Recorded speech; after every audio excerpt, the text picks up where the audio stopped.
Hello দর্শক, আসসালামু আলাইকুম। আশা করি সকলে ভালো আছেন। তো দর্শক, দেখতে পাচ্ছেন আমরা কিভাবে আমাদের চাষের জমিতে আমরা সরিষাগুলো চাষ করে থাকি। তো বন্ধুরা, আপনারা চাইলেও কিন্তু নিজেরা কিন্তু এই সরিষাগুলো চাষ করতে পারবেন খুব সহজেই। তো বন্ধুরা, এই সরিষাগুলো চাষ করার জন্য আপনাদের খুব একটা পরিশ্রম হবে না এবং আপনারা কিন্তু খুব অল্প টাকায় কিন্তু এই সরিষাগুলো চাষ করতে পারবেন খুব সহজেই।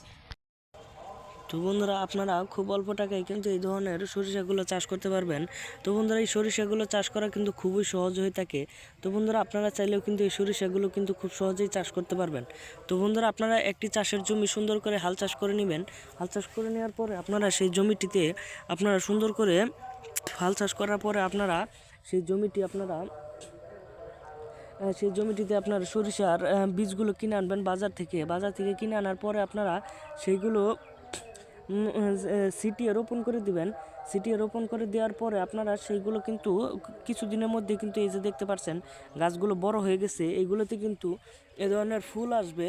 তখন কিন্তু এই ফুলগুলো ফুটে যাওয়ার পরে আপনাদের সেইখান দিয়ে ফুলের মাঝখান দিয়ে একটি করে নাল বের হবে, সেইগুলোতে কিন্তু বড় বড় সরিষা ধরবে। তখন কিন্তু আপনার এই সরিষাগুলো যখন পেকে যাবে তখন কিন্তু আপনারা তুলে নিয়ে মাড়াই ঝাড়াই করে তারপরে কিন্তু আপনারা এই সরিষাগুলো দিয়ে তেল তৈরি করতে পারবেন। পাশাপাশি আপনারা রান্নার কাজে ব্যবহার করতে পারবেন এবং সরিষাগুলো রান্নার কাজে দিলে অনেক একটি সুগন্ধি তৈরি হয়, সেখান থেকে কিন্তু খাবারটা আরও মজাদার হয়ে যায়।